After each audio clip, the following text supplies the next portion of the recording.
Hello everyone, this is Bradley from Overcome the Barrier. Today we are talking about the importance of accent training and language training overall. Now there was some really interesting research that was published recently. The study is called Not What You Expected to Hear: Accented Messages and Their Effect on Choice. It was published last year. Researchers found that individuals were more likely to choose a company or a product when a message was read with an American English accent than in Mandarin or French accents. They also learned that expectations regarding company messages are violated when speakers have accents, and that, in turn, impacts the relationship between accent and the decision that the listener made about the company. This means that Americans hold expectations about how they believe American businesses should communicate, and when messages are delivered with a non-native accent, this norm violation negatively impacts perception, the researchers wrote.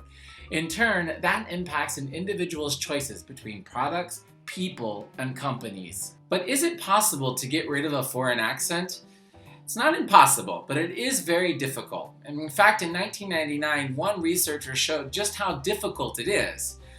Quote, Moyer investigated the second language phonological attainment of 24 Anglophone graduates of German, none of whom had had any exposure to that language before age 11, but were now employed as teachers of German at the university level.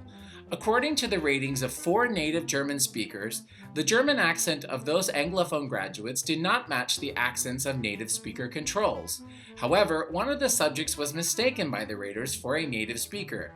This individual had begun learning German at age 22 and was largely self-taught. What distinguished him from his peers was a strong desire to sound German. So in other words, if you really want to sound like a native speaker of a language, you have to have the will and desire to do it. If you speak a language as a non-native speaker, what can you do to really increase your ability to sound native in a particular language or with a particular accent? One of the ways, obviously, is exposure. Exposure, exposure, exposure. And this can be in various different forms. Classes, or through podcasts, movies, television.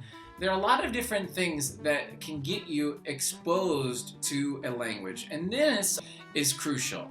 So there you have it. Unfortunately, having an accent, at least in the United States, can be a problem, but I'm very curious to hear about how this is in your country. Are accents perceived as a disadvantage? Do you have less of a chance of becoming successful? Do you get paid less? And also let me know what you do to improve your accent. Do you listen to podcasts, watch movies, read articles out loud, and listen to yourself speak, which is also very helpful? There are a lot of different ways that we can reduce our accent and make it at least closer to the standard native accent as possible. My name is Bradley with Overcome the Barrier. I'll see you next time. Thank you for watching.